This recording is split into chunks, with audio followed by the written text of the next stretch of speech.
Something you said a while back that I just needed to clarify. It wasn't part of what we were supposed to discuss, but I just need you to clarify that. You speak highly of Governor Yahaya Bello. Good friend. It appears you are canvassing for him as president 2023. I wouldn't. Well, look, listen. Let me just put it to you like this. First of all, there's nothing wrong with canvassing for him to be president in 2023. Well, many people seem to, listen.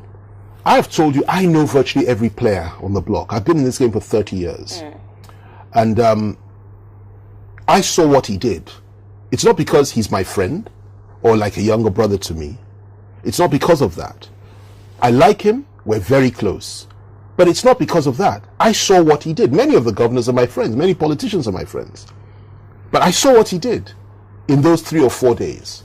And I base my judgment and my assessment on what I witnessed, his ability to turn a very dangerous situation around, and his ability to bring everybody to the table. Look, let me tell you, okay, let me give you an example.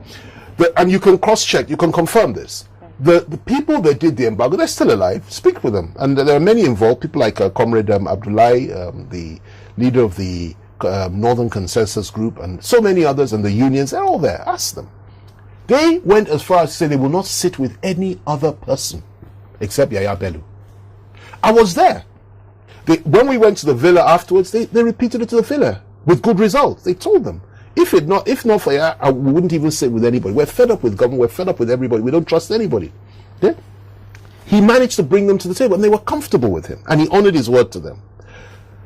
The people from my own side, that is Igboho, would never have given a commitment to anybody else had it not been for Yahaya Bello. Now, these things I'm saying are very weighty, but it's the truth. He's alive. Ask him. He said, if not that it's Yahaya and you, there's no way I will see such a thing. I can't guarantee anything as long as our people are being killed. That's what I would have said. But he didn't say that. He had confidence in this young man. He is decisive. He is clear thinking. He's very, very tough. Reminds me of me 20 years ago, actually.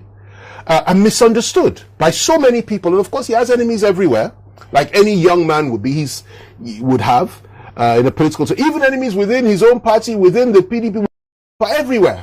But destiny is something that you cannot take away from anybody. And only God knows what our tomorrows will be. Great and positive and blessed, I hope, each and every one of us. But if God has said so, why not? I'm not God.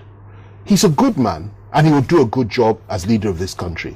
And let me also add this. There are 2 zones in this country that have never enjoyed the privilege of having a democratically elected president. One are the Igbos. They've never had it. They've never had it. Okay? And the other one are the people of the Middle Belt. Never had it. The Middle Belters are even in a worse situation. Though they've had military heads of state, they've never had a democratically elected president. They've never had a democratically elected vice president.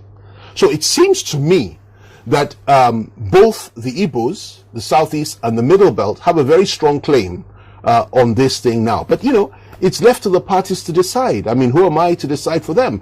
But what I'm just saying is that we must identify the people that will change the system and make sure that, everybody's comfortable with that person. Somebody that the core Northerners are comfortable with, the Middle Belters are comfortable with, the Southerners are comfortable with, somebody that can bring everybody to the table, somebody that can make everybody open up and say, okay, fine, let's talk. You understand me? That's, for you, that person is likely to be Yahaya. For me, Yahaya Bello is a good candidate. I'm saying that's what, we need somebody that has all those qualities. Now, there may be others that'll rise up before that time.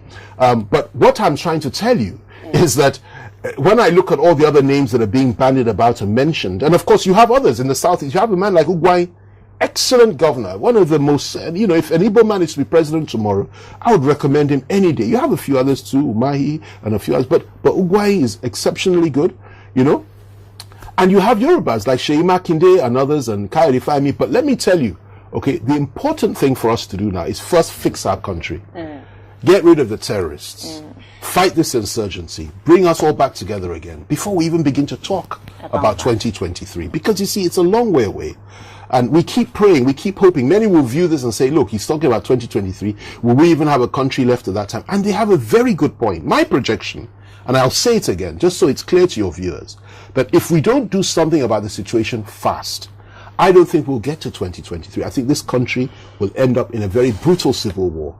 And when that starts, when this type of conflict begins, nobody will listen to anybody anymore. There are millions in the Southwest, for example, that listen to people like myself.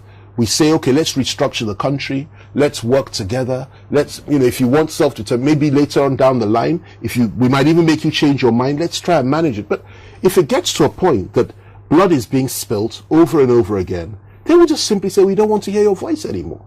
That listen, our guns will speak for us. We've tried and it doesn't work. And that's what I pray will never happen in this country, because it will affect us all, every single one of us, and we have nowhere to run to.